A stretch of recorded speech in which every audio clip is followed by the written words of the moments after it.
Bismillahirrahmanirrahim. Allahümme salli ala Muhammedin ve ali Muhammed ve accil feracahum. Allah Teala Fussilet suresinin 30. ayetinde buyurur. Bismillahirrahmanirrahim. İnnellezîne kâlû rabbunallah thumme istaqâmû tetenezzalu aleyhimul melâike ellâ tehâfû ve lâ tehzenû ve abşirû bil cennetilleti kuntum tu'adûn. Həqiqətən də onlar ki deyərlər Rabbimiz Allah'tır. Sümme istaqamu, sonra möhkəm dayananlar, tətenəzzəlu aleyhimul mələikə, mələklər onlara nazil olar. Əllə təxafu və lə təhzənu, qorxmayın və kədərlənməyin. Və əbşiru bil cənnətilləti kuntum tu'adun, sizə vəd olunan cənnət müjdə olsun. Belə olanlar özlərini tağutlardan, bütlərdən, şişlərdən, həvəslərdən ayırarlar. Sonra da deyərlər ki, Rabbunallah, bizim Rəbbimiz Allah'dır, bizi tərbiyə edən Allah'dır. Sümme istaqamu. Sonra da bu sözlərinin üzərində möhkəm dayanarlar. Tağutları, bütləri, həvəslərini özlərinə Rəbb qərar verməzlər, tərbiyə edən qərar verməzlər. Tağutlara, bütlərə, həva həvəslərinə aldanmazlar. Onlara qarşı möhkəm dayanarlar və mübarizə apararlar. Və deyərlər Allah bizimlədir. Belələrinə mələklər nazil olar. Tətənəzzəlu aleyhimul mələikə. Mələklər onlara nazil olar. Əllə təxafu və lə təhzənu, qorxmayın və kədərlənməyin deyərlər. İnsanların yaşayışında mühüm budur ki, Allahın rububiyyətində, yəni idarəçiliyində istiqamət göstərərlər, möhkəm dayanalar. Allahın qanunlarından, proqramlarından başqa heç bir qanun və proqram qəbul etməyələr. Tağutları, zalim hakimləri, bütləri, həva həvəslərini özlərinə Rəbb qərar verməyələr, özlərinə tərbiyə edən qərar verməyələr. Belə olanda insanın kəraməti üzə çıxır. Allahın qanunları ilə və onun təyin etdiyi rəhbərlərin idarəçiliyi altında yaşamaq insanların həyatını həqiqi edir. Həqiqi yaşayışda aramlıq hakim olar, qorxu kədər olmaz. Ayə buyurur, Əllə təxafu və lə təhzənu. Nə qorxu olar, nə də kədər olar.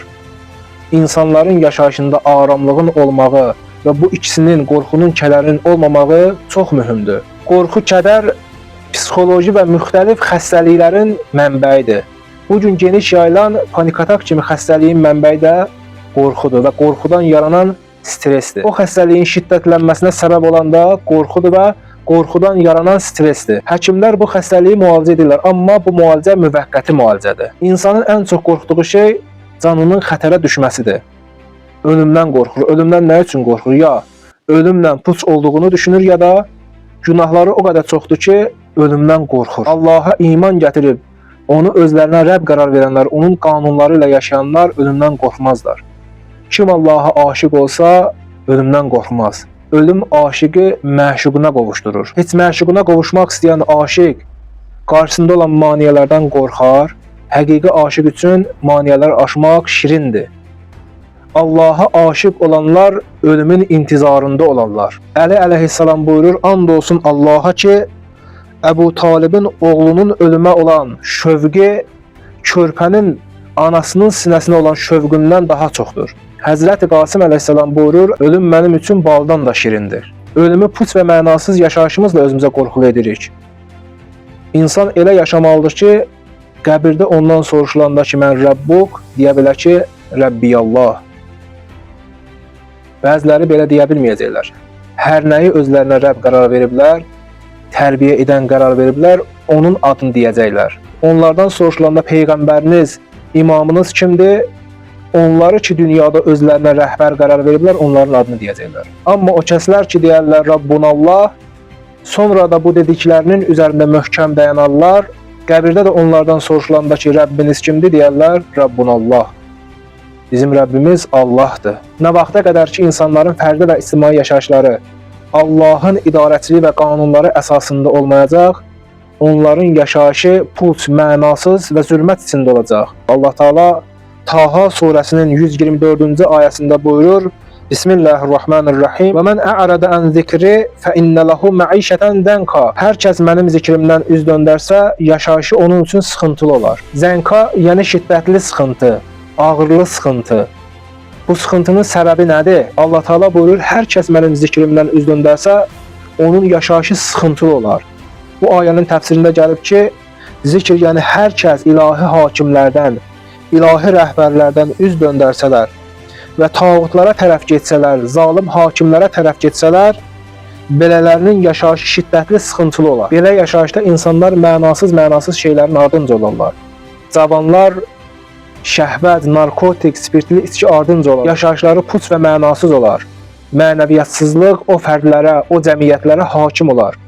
Belə olmağının səbəbi o cəmiyyətlərin, o fərdlərin ilahi hakimlərdən, ilahi rəhbərlərdən üz döndərib tağutlara, zalim hakimlərə tərəf üst tutmalarıdır. Tağutlardır ki, insanların yaşayışlarını mənasız, pus zülmət edən. Allah Taala Bəqərə surəsinin 257-ci ayəsində buyurur: "Yuxrucunhum minan-nuri ila-zulumat." Onlar ki, tağutları özlərinə başçı qərar verirlər, tağutlar onları nurdan ayırıb zülmətlərə salar. Əziz rəhbərimiz buyurur, zülmət yəni qorxu zülməti, azğınlıq zülməti, xurafat zülməti, xəyal zülməti. Tağutlar insanları nurdan ayırıb bu zülmətlərə salar. İstəyiriksə qorxu, xurafat, xəyal zülmətindən nicat tapaq, Allahı özümüzə Rəbb qərar verək. Allahın qanunları ilə yaşayaq, onun idarəçiliyi əsasında yaşayaq. Allahın qanunları və idarəçiliyi əsasında yaşamaq səbəb olar ki, insanlar deyilən bu zülmətlərdən nura tərəf nicat taparlar. Allah Taala Bəqərə surəsində buyurur: "Allahu veliyyullezine amanu yuxricuhum minaz-zulumati ilen-nur." O kəslər ki, Allahı özlərinə başçı qərar verər, Allahı özlərinə rəhbər qərar verər, Allah onları zülmətlərdən nura tərəf çıxarar. Əziz rəhbərimiz buyurur, nur yəni hidayət nuruna, mərifət nuruna, Allaha yaxınlaşmaq nuruna, Allahla ünsiyyət nuruna çıxarar Allah o insanları. İlahi rəhbərlər insanları belə bir yaşayışa dəvət ediblər. "Laqad ba'atna fi kulli ummatin rasulan an i'budullah və istənibut tağut." Biz hər bir ümmətə peyğəmbərlər göndərdik, rəsullar göndərdik. Onların işləri nə idi? An i'budullah, insanları Allaha bəndəçiliyə dəvət edirdilər və istənibut tağut və tağutlardan da çəkindirirdilər. İlahi rəhbərlər insanları Allaha bəndəçiliyə dəvət ediblər, zülmətə aparan tağutlardan isə çəkindiriblər. İslam peyğəmbəri cahiliyyət dövründə mənasız puç və zülmət içində yaşayan insanları Allaha tərəf dəvət etdi və insanları bu cür yaşayışdan nicat verməkdən ötürü ilahi hökumət qurdu. Əziz rəhbərimiz buyurur, peyğəmbər ilahi hökumət qurdu və bu hökumət 50 ildə davam etsəydi, orada yaşayan münafiqlər də belə mömin olacaqdılar. Peyğəmbərdən sonra ilahi hökuməti yalnız Əli əleyhissalam davam etdirə bilərdi. Amma məlum insanlar cəmiyyətin susqunluğundan, xalqın susqunluğundan istifadə edib Əli əleyhissalamın xilafətini qəsb etdilər. Amma xanım Zəhra salamullah əleyha bu susqunluğu pozdu, qapıları bir-bir döydü və buyurdu, məgər Peyğəmbər Qədirxumda buyurmadı mı ki, məndən sonra sizin rəhbəriniz Əlidir. Xanım Zəhra salamullah əleyhanın hər addımı dəlil və məntiq əsasında idi.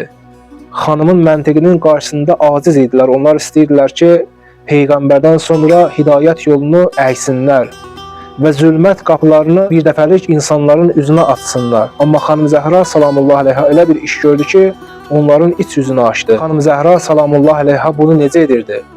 Dəlil və məntiq əsasında xütbələr edirdi. Qapıları bir-bir döyürdü. Qarşı tərəf xanım Zəhra salamullah əleyhanı böyük bir maniyə gördülər. Bunun üçündə Peyğəmbərin gözünün nurunun, digər parəsinin qapısına od vurdular və xanım Zəhra salamullah əleyhanı qapı ilə divar arasında qoydular. Xanımın qabırğalarını sındırdılar. Bunlara baxmayaraq xanım Zəhra salamullah əleyha məntiq əsasında öz işini davam etdirirdi. Şəhadət yatağında Əli əleyhissalama buyurur, Əlican məni gecə qusl elə, məni gecə kəfənlə və məni gecə dəfn elə. Xanımın Əli əleyhissalama son vəsiyyəti bu gün də müsəlmanları düşündürür. Görəsən Peyğəmbərin digər parəsi, gözünün nuru nəyə görə gecə dəfn olunmağı vəsiyyət etdi? Xanımın bu işi qiyamət gününə qədər Peyğəmbərdən sonra onun əhl-i beytinə ilk zülmün əsasını qoyanları məlum edir. Əhl-i beytə qarşı düşmənçilik edənlər eyni zamanda insanlığa qarşı düşmənçilik edirlər. İlahi rəhbərlərə qarşı düşmənçilik edənlər eyni zamanda insanlığa qarşı düşmənçilik edirlər. İlahi rəhbərlər insanları hidayət nuruna, Allaha yaxınlaşmaq nuruna, Allahla ünsiyyət nuruna çıxarırlar. İlahi rəhbərlərin bu işinə mane olanlar insanlığa xəyanət edirlər, insanlığa qarşı düşmənçilik edirlər. Xanım Zəhra salamullah əleyha ilahi rəhbərə və insanlığa qarşı düşmənçilik edənlərlə mübarizə apardı və bu yolda şəhadətə çatdı.